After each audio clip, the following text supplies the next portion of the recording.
The logic of things usually appears more powerful than any other logic. For example, the business model is based on the internal logic of products and services. The inevitability of things themselves should overwhelm subjective efforts. Tucholsky taught us to build infantry, Denikin taught us to build cavalry, and Drought is teaching us to build agriculture. This is the way of history. There is nothing unnatural here. This is the role of negative teachers. It is not enough to have positive teachers without negative teachers. 3. A blow is still a blow, but people often get a blessing in disguise. This is the opposite of blessing from disaster to itself, as long as it survives instead of dying in the process. 4. Let the general have no army. The main purpose is here. This is the main meaning of isolation and being isolated. 5. It is entirely possible that the work of the new leader did not go very smoothly in the initial period, but it does not matter. After a fall or two, you can learn to lead the revolutionary movement. Mature leaders never fall from the sky. They just grow up in the process of struggle. Experience comes from practice, and the ability to lead is also developed in the process of struggle. 6. The basis of leadership is not to make resolutions, but to implement them and realize them. Making resolutions is empty, so the foundation lies in the implementation and realization of resolutions. The foundation of leadership lies in virtualization of reality. 7. Combat opportunism with the tried and tested method of resolutely isolating the opportunist leaders, even if it has no army. 8. The reason why the largest army in the world is destroyed is often due to excessive obsession, excessive possession, and later collapse due to inability to digest what it possessed. If the largest party becomes obsessed and possesses too much, and later cannot tolerate and digest what it possesses, it will also perish. If you can't digest it, you will die. This is a very important principle of the one-sided foreign policy after the founding of the People's Republic of China. 9. It is not enough to just use the wisdom or correctness of our policy to explain it. The problem here is not so much that our policy is correct as that a situation has recently developed in Europe which determines the success of our policy. 2 points are considered here: policy and situation, adaptation and cooperation. So we often see documents like current situation and tasks, which shows that the situation is decisive. 10. There is no such thing as a correct policy, but it perishes due to flaws in the organizational line. There has never been such a thing. The basis of party life and party work lies not in the forms of organization which the party currently adopts or may adopt, but in the party's policy, in the party's internal and external policies. If the policy of the party is correct, if the party correctly raises the political and economic questions which are decisive for the working class, organizational shortcomings will not be decisive, because the policy will save it. It has always been so, and it will always be so. Therefore, I have seen many successful startup companies have many shortcomings in their organization, but their policies are correct, so the shortcomings in organization will not be decisive, because the policy will save it. 11. The danger lies not in this, but in the possibility of the party really breaking away from the non-party masses. You can have a democratically organized party, but if the party is not connected with the working class, such democracy will be worthless and worthless. The party exists for the class. Because the party is integrated with the class, is connected with the class, has prestige, and is respected by the non-party masses, it can survive and develop despite its bureaucratic shortcomings. The argument that the Soviet Union died of bureaucracy can be put to rest. Bureaucracy is only a shortcoming, but it is not fatal, and it is like a mixture, which always exists and is difficult to completely separate. Since it cannot be purified, it is better to pay attention to the risk of being separated from the masses. 12. The essence of democracy boils down to not a question of the new and old generations, but a question of initiative, a question of active participation of party members in the leadership of the party. This is the essence of democracy. 13. A principled policy is the only correct policy. This is Lenin's formula, with which Lenin captured many new uncapturable positions. Principles are very important. If proper principles are established in a mob, the mob can become an invincible army. Principles are so important that principledness becomes a core criterion for successors. 14. The opposition advocates unlimited democracy, which they often absolutize and idolize. Idolization is the main means of propaganda and control.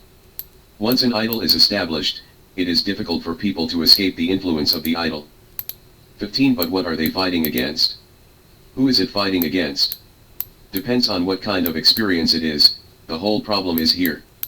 There some cottars grew up in the struggle against the revolutionary spirit, in the struggle not for but against the dictatorship of the proletariat. It's a rich experience, but it's a bad experience. Comrades, it is the youth's duty to crush this experience, to annihilate it, to expel this old age. It turns out that some experiences are harmful. In peacetime, the experience of struggle is harmful, in wartime, the experience of peace is harmful. Therefore, when this switch occurs, a large number of authorities will collapse and be eliminated. 16. I think these remnants are expressed in the following view of the party. The party is not an independent organism, not an independent fighting organization of the proletariat, but something like a system of organs, some kind of organization composed of low-ranking officials and high-ranking officials. Composed of staff, it resembles a complex of many institutions. Comrades, this is an extremely wrong view. Everything is a living organism, not a complex of organs. 17. On the one hand, they are good at avoiding open battles with an overwhelmingly superior enemy, when the enemy has concentrated all their forces on one point, and on the other hand, they are good at taking advantage of this enemy's slowness, and attacking them at the place and time when they least expect to be attacked. They attack. If you are unprepared, you will be invincible. But in order to avoid the enemy's poisonous tricks, the main force of our army should not be lost by the enemy's blow. 18. The bourgeois regime wins over some nationalities, gives them privileges, despises the rest of the nationalities, and refuses to deal with them.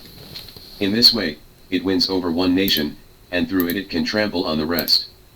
This trick is still being used, such as giving privileges to black people to trample Asians, which is a strategy that is being practiced in the United States. 19. When we attacked these generals, their rear convenience began to crumble. Why? Because these generals relied on the colonialists among the Cossacks, they painted a vision of continuing to oppress the oppressed peoples in front of them, so that the oppressed peoples had to fall into our arms, and we held high the banner to liberate these oppressed peoples of. This is what determined the fate of these generals. This is the combination of factors that our army's victory has concealed but still determines everything. This must never be forgotten. The rear and the front reinforce each other. If the rear succeeds, the front will not fail. Even if it fails for a while, it will eventually succeed. This is the difference between Liu Bang and Xiang Yu, and this is why Xiao Hegong ranks first. Only those who conform to the dialectics will know the decisive influence and importance of the rear on the front. 21. Way to train new successors is to attract fresh new staff to the work of the Central Committee, and promote them in the process of work, promoting those who are the most capable and independent thinkers. Books don't make leaders. Books can help people improve, but they can't make leaders by themselves. Leading staff can only grow in the course of their work. Books help people improve, but they cannot cultivate leaders by themselves. Leaders can only grow as they work. 21. The content of the strategic plan is to define the basic attack direction of the revolutionary forces and to formulate a plan for the corresponding deployment of millions of people on the social front. Naturally, a strategic plan suitable for one historical period with its own characteristics cannot be applied to another historical period with completely different characteristics. The definition of this strategy is relatively clear. 22. The task of military art is to ensure that it has all arms, to make them perfect day by day, and to be good at coordinating their actions. Having all arms seems to generalize into a formula. Diversity is of great benefit, otherwise leadership would be incomplete. 23. In other words, strategies should not be subordinated to current temporary interests, should not focus on direct political effects, and should not leave the ground to build castles in the air. Strategies should adapt to the tasks and possibilities of strategies. The teacher said, in the process of understanding, tactics determines strategy, in the process of practice, strategy determines tactics. This sentence of Stalin and the second half of the sentence have the same meaning, but Stalin pointed out the tasks and possibilities. 24. The task of strategy is first of all to follow the instructions of the strategy and take into account the experience of the revolutionary struggle of the workers in various countries in the world, and to prescribe the form and method of struggle that is most suitable for the specific struggle situation in a certain period of time. This sentence defines the strategy. 25. The most important task of strategy is to define the methods and means of struggle, the forms of struggle that are most suitable for the specific conditions of a certain period and can most surely prepare for strategic victory.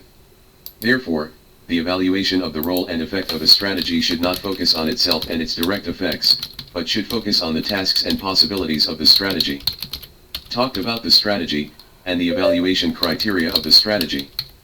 26. In other words, to determine the basic direction of attack is to predetermine the nature of each campaign during the entire war period, and thus to predetermine the fate of 9/10 of the entire war.